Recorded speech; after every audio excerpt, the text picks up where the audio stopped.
Welcome to Human Solutions, simplifying HR for people who love HR from AIM HR Solutions on True Story FM. I'm Pete Wright. Office parties have always been a double-edged sword for employers. On one hand, they boost morale, foster camaraderie, and reward workers for jobs well done. On the other, they come with their fair share of liabilities, especially when alcohol enters the mix.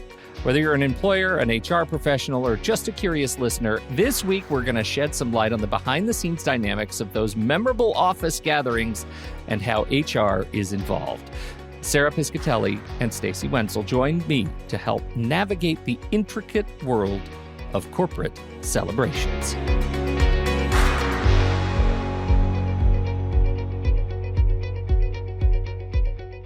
Welcome to you both. It's a real party here on Human Solutions this week. I can't wait to dig in and somebody spike the punch. Am I right?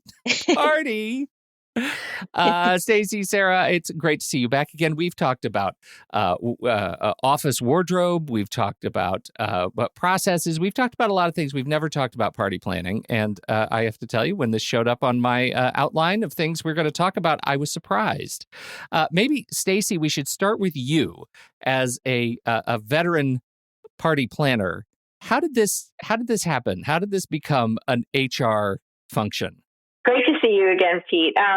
So how did this become an HR function? I think in many ways it makes sense for it to be an HR responsibility.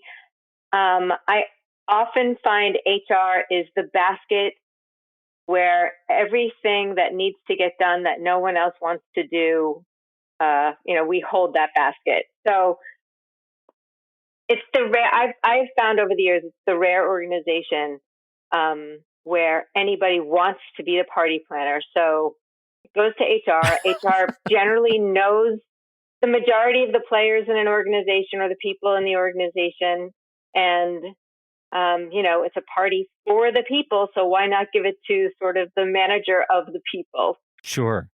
And of course we're saying party, but we're not just talking about the odd Christmas party, right? We're talking about HR's role in planning a lot of different events. All kinds of events that involve gathering, yeah. Do you have a favorite?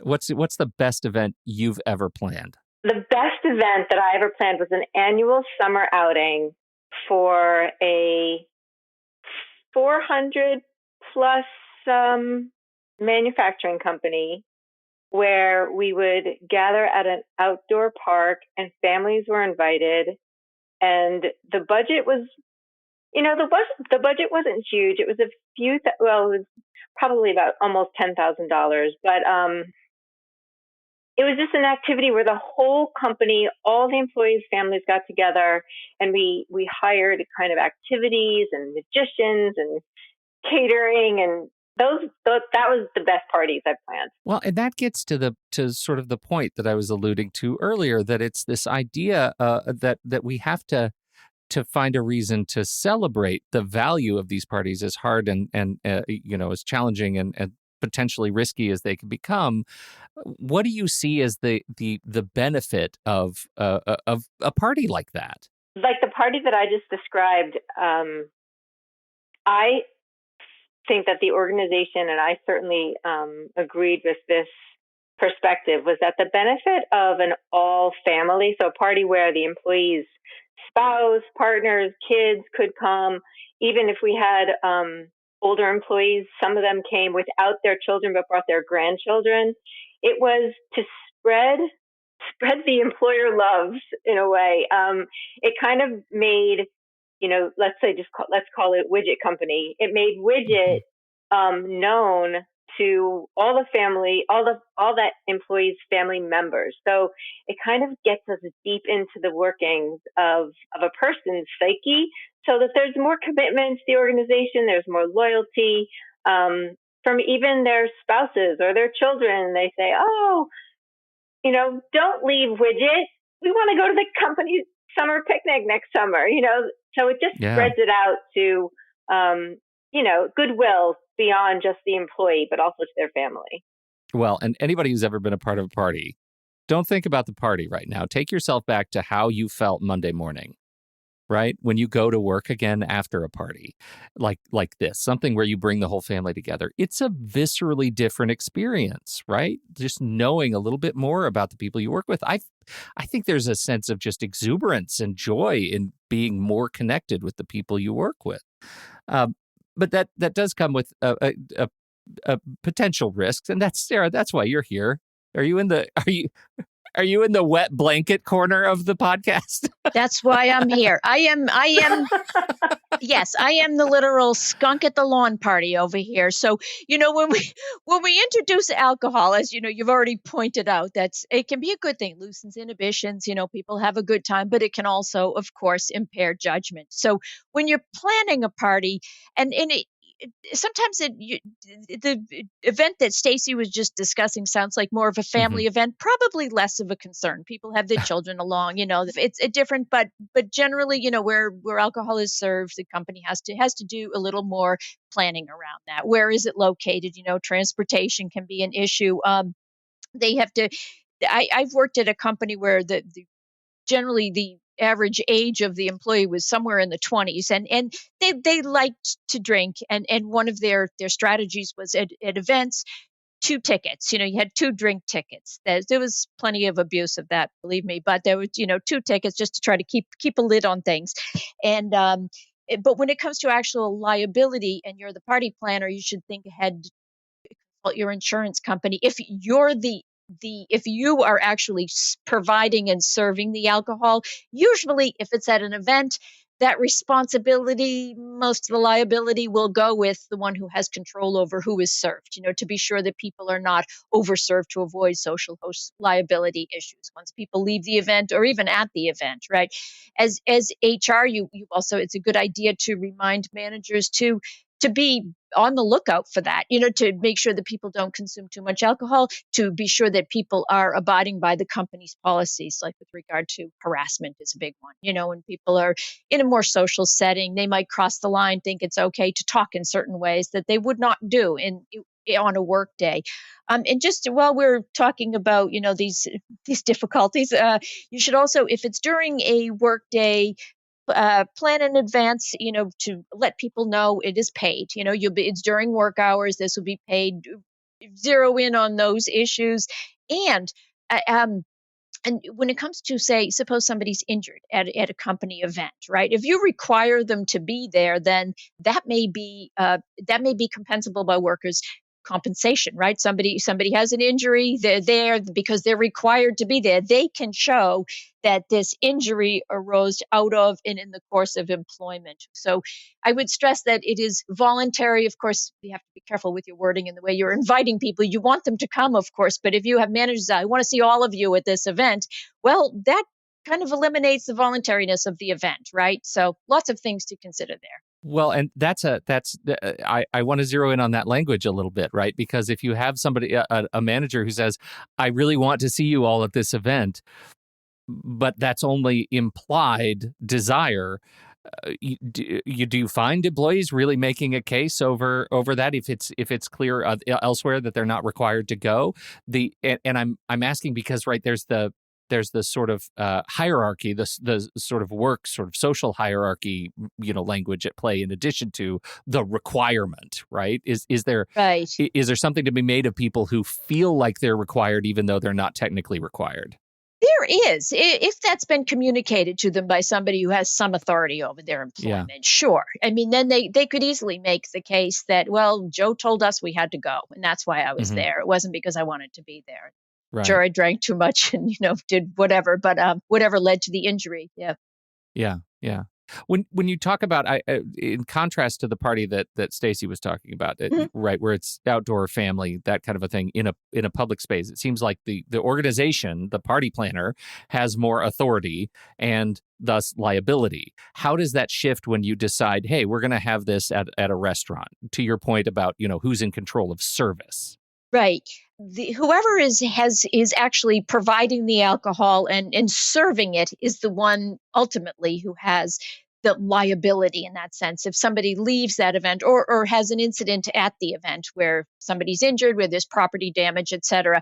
And if it's on the company premises, it's a good idea to hire a professional bartender, catering, so that it isn't somebody within the organizations that's making these calls. If you have a professional Right. bartender, they're responsible for it. So you can even put that buffer up, even if you're just having a more casual event that's in the office or in the plant. Okay. So hiring somebody to do it, being at a restaurant, in a party room, something like that, offsets a bit of that risk and Exactly. liability. And it Yeah. doesn't hurt to check with your insurance broker, your insurance agent to see what does our general liability policy cover. There can be exclusions for things like this, may not be. It really depends Yeah. on, you usually end up with insurance companies battling it out, right? Who's responsible? But ultimately, it is the party that provided the alcohol and served the alcohol. If I could just jump in and speak to that, Please. the issue that you raised, Peter, about a manager making an employee feel like they really are expected to attend. It's really important for HR and the senior team to just really hone in on what it is that they're trying to accomplish with this, with the gathering, with the party, whatever it might be. And if it is for attendance, to have everybody there and they're going to be doing maybe some sort of team building activity, or if it's just, a chance to get out of the regularity of the workday and to have an offsite, or just a time designated for a different type of interaction, then if they are wanting people to really attend, encouraging, AKA, you must be there, it's important to consider it. Like, do we want to pay people to come? Do we want to consider this as a paid meeting / party? And then, yes, all the liabilities that Sarah spoke about would come into play for the employer because it would be considered work time, but you're also accomplishing what you wanted to accomplish by having everybody present. Even if you have it on a weekend or an evening, Exactly. something like that, it's compensated time. Am I overthinking it by asking, what kind of signal does that send if you have to pay people to come to a party? I think it sends a signal like you need to look at your employee relations overall.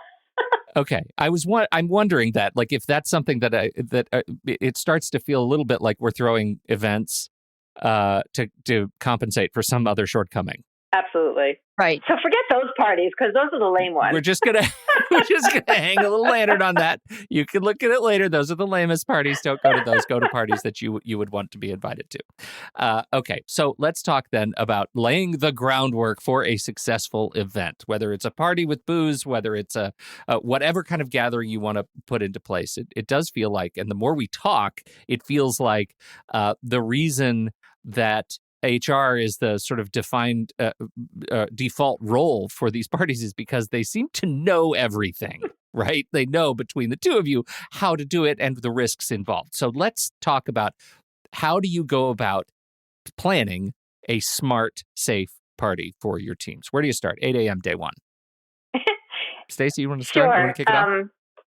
8 a.m. day one, it's vital to just get all the ducks in a row of what does the organization, what does the leadership team want this party to look like, and get your team lined up. And that team may just be the one other person in your HR department. It may be a lead manager from another function, may just be a one-person deal. But in the best case scenario, if it's a big party and it's a large organization, I would recommend grabbing probably 5 to 6 people from various parts of the organization, pulling together that team and starting to, brainstorm ideas and various different responsibilities and delegations. Like the same way that HR plans other projects with multifunctional or like cross-functional teams, if you get people involved with the party planning and give them a very specific task that you need their help with, make them feel important. Let the maintenance guy know that, you need a step ladder at the event.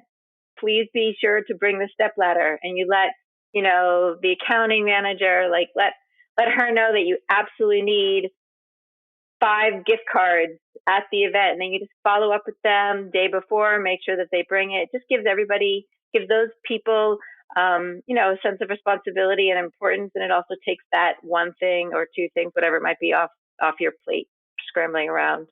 And one, of course, a caveat here. And if they have responsibilities at the event, that should be paid time as well. I would be sure that if somebody is working the event, that they get paid. I can't think of any more reason to go to a party except for, if everybody's paid, we've decided those are well. If I'm up on a step ladder, I want to be paid for it. Okay, right. I want to be paid for it. It sounds like it's just like any other major project, right? Find your stakeholders and get them aligned. Even though it's a party, doesn't make it any less important to operations. Yeah, and I was just recently part of a committee for planning a company party, and we probably spent, 4 or 5 of us spent a half an hour each over the course of a couple of months.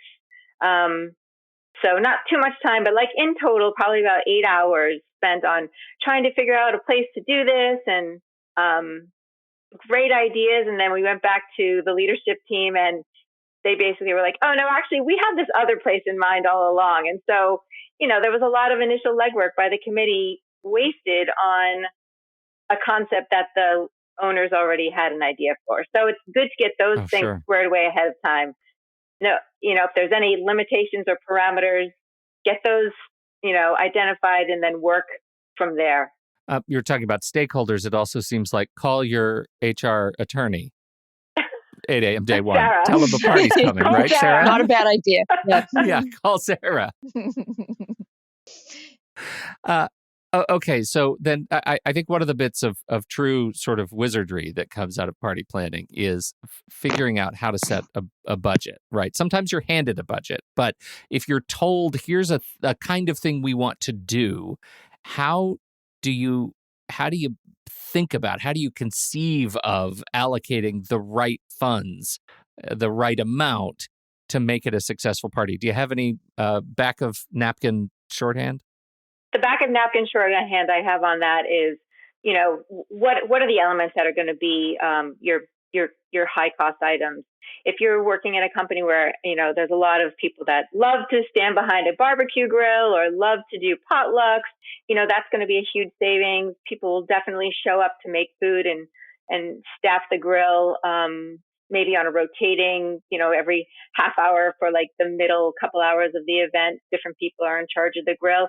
But if, you're in a company where the thing needs to be catered, you have to be ready to, spend probably anywhere from $20 to $60 a head potentially, for obviously depending on whether you're serving hot dogs and hamburgers versus lobster, will obviously depend on that budget, and how much it's going to cost. And then the other element is activities. Are you going to be hiring in performers or interactive activities or bounce houses, or are you going to have a DJ, a band? All those things can really run the gamut from low cost, where someone just hooks up their Spotify playlist, to expensive, production with lights and party dancers. Coldplay is going to be there. Yeah. Photo booths. Yeah. Right. All those things. So, you could definitely throw a party for minimal cost, and then you could go nuts. So. No, again, I'd be sure, alcohol, of course, that hangs heavy, that figures in here, and it is worth the expense of a professional bartender, even if you've only got 20 people, to put it in, rather than having everybody making their own drinks, et cetera, helping themselves. Again, I'd be very, very mindful of that. That's a worthwhile expense, take that off of your plate. Other than that, I think about, any kind of transportation you might provide that might make it easier if it's remote, encouraging carpooling, even having a shuttle, things like that. Those can be expensive items, but it definitely will be, it's a safer way to go. Let's talk about social media. We've seen a number of examples over the last, say, decade, maybe more, of people taking and posting lots of pictures from internal company events that maybe embarrass other team members, maybe embarrass the company, the brand reputation of the organization. And yet the power of social media in demonstrating that we have an awesome work culture is not to be understated. How do you balance? How do you navigate the in-party atmosphere around encouraging people to share versus encouraging people not to take stupid risks and post that dumb picture right there? That's the unanswered question, I think, kind of with social media and pictures of friends at work all the time. I think that I haven't actually dealt with this firsthand, but I would add it to my list of topics to go over with employees prior to the party, that, the same expectations that we have for one another at work with regard to, respect and harassment, and in this case, not excessive use of alcohol, and also taking pictures without permission or, consent from somebody to post it or share it. I think all of those things just make sense for a business to review ahead of time before the party. And the messaging can be one of, we're not those people that do X, Y, or Z, but for the sake of just making sure that everybody feels comfortable and has a great time, just want to review a couple of, reminders on how to make this a safe and enjoyable event for everybody. Especially, I imagine, Sarah, who's nodding her head in the background like this, especially at an event, I assume, that has been required. Right. Exactly. Those policies do apply. Well, the policies we have in our handbook, they apply when you're at this party. It's hard. You really have to carefully craft the message, right? Because you want it to be fun. You don't want to be saying, you can come to this, you all have to behave, right? You have to have. But don't take any pictures. Yeah, put your phone in a basket, pictures. Right? Exactly. Yeah. But this goes back to what you were saying, Peter, before. Just throwing a one-off party in an organization where there's challenging employee relations issues, like, it's not going to solve the problem. And if you build a good company culture, throughout the year, the party is going to go off mostly seamlessly anyway. Yeah, exactly. The parties where the defensive parties, we'll call them, the pictures aren't even any good. Right? They don't even look like very much fun. You can tell nobody wants to be there. Yeah. Right. Yeah. Okay, so other potential pitfalls in party planning, besides, let's just say, Sarah, I'm gonna put you in a box. You can't say alcohol. Other potential risks or pitfalls. What do you have for me? I don't know that it's a potential risk or pitfall, but I would try to get a sense, particularly if there's an activity, something that people like to do. You might have a softball game, for example, and there are plenty of people who just would never play softball, right? If you're planning the activities, I think making it more appealing to people. I mean, there isn't a great risk, but the risk is that they don't come, or that they complain about it so much that it's just not worth it, right? It isn't serving its purpose, the purpose of the event, right? If it's something that people kind of reluctantly attend, you want them to look forward to going. I think that's, you can run the risk if you get to don't really read the room when it comes to what kind of a venue, exactly what people like to do. It feels like what you're getting at is this just cultivating a spirit of inclusivity or belonging, right? Making people feel like each of them have a reason to be there.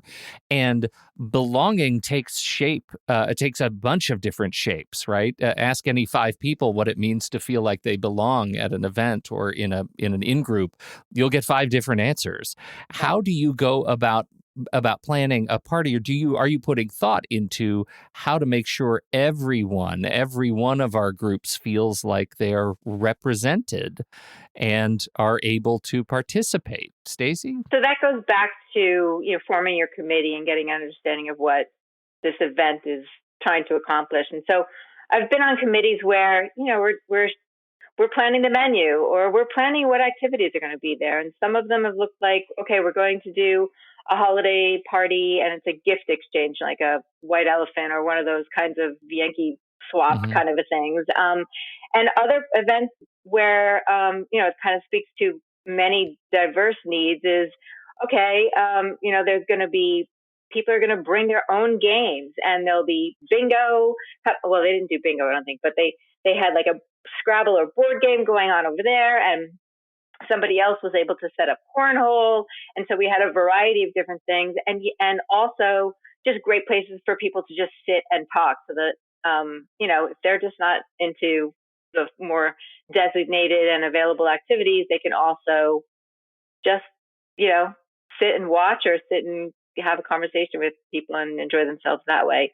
But yeah, I think the way to best accommodate the 5 different interests is to just, like anything else, is to show the employees that you have worked hard to at least get input, and obviously decisions have to be made, but that we did make a good effort to try to, build this party to be something that would appeal to most everybody. Logistics questions, getting to and from particular events that are not on site. Are we thinking about that anymore, or is the era of Lyft and Uber, has it really just kind of absolved our need to think about buses and collective transportation? I don't think it's absolved it. In fact, I have a very good friend that just started a small, I wouldn't say it's a bus company, but they just created a business where they've got a bus and they're using it for company events to bring people bus will travel. Yeah, it's like it's not a party bus officially, but it's a nice bus. It's not just a yellow school bus. And so it's bringing, people from one location to another where either they know there's going to be drinking enough that it makes sense for people not to be driving, or it's just far, it's over an hour away Right. from where most employees are working. And this is just an added convenience. Well, and that's, in a past life, our company party was wine country. We would go to wine country and do wine tours, right? And there would be music at one of several different wineries. Those can be 30 minutes apart, and you don't want people to have to get their own Ubers to get from winery to winery. Eventually, they'll start peeling off. Hiring a school bus or a coach bus to do that is a great idea to, make it more enticing for people to get to it. In terms of planning good parties and thinking about, how we redefine HR's perception, I made a joke at your expense at the wet blanket corner, Sarah, and I now I get to tell you I regret that joke. How do we go about continuing to reinforce that the role of HR as the party planner is not accidental? It's because HR is actually good at this. Right. And I think, when we were talking about this, Stacey referred to HR. Some people see that as the principal's office, right? They're no fun, right? But on the other hand, as you've mentioned earlier, they know the organization, they know the people, and they might be in the best position to do it, right? So as far as I don't know that everybody's always going to appreciate that. And let's keep in mind too, no matter what the event is, somebody's going to have, there will be criticism, right? You can't please everybody all the time, right? So I think HR is very accustomed to being on the end of that, where there's criticism and, just a little bit of, they can be seen as sort of the scolds in the organization. They don't mind. They don't mind taking those hits. I'm speaking for you, Stacey. Sorry, but you used to okay, I'm not going to please everybody, but we're going to do what we think is best, right? And that happens a lot for HR people, right? Exactly. And there have been instances where the VP of operations decided to plan the length of service celebration, and HR wasn't consulted, hadn't been involved in the more simple versions of the events over the years, and now they're making them more into like balloons and speeches and cake, and HR wasn't brought into the fold. And I was at this organization. We had a misspelled name on the layer cake for one of the employees that was being celebrated for 25 years of service. And it was an honest mistake. There were no hard feelings, but at the same time, those are just little blips and it's not to say that everybody in HR knows how to spell everybody's name, but it's those kinds of things that just with a little extra familiarity and understanding of where a little effort might go a long way it would have been great to have been in the fold ahead of time. Ouch. Yeah. Yes. Yeah. That's smart. That's smart. Well, I thank you both so much for illuminating a little bit of party planning, risks and rewards of having good parties. I've got a couple of notes in the show notes. So swipe up in the show notes, and you will see both the link to the HR helpline at aimnet.org. You will also find a link to SHRM's resources around having alcohol at parties. So if you really want to dive into, policies, protocols, best practices around having booze at your next fete, that's where you can go. Swipe up in the show notes.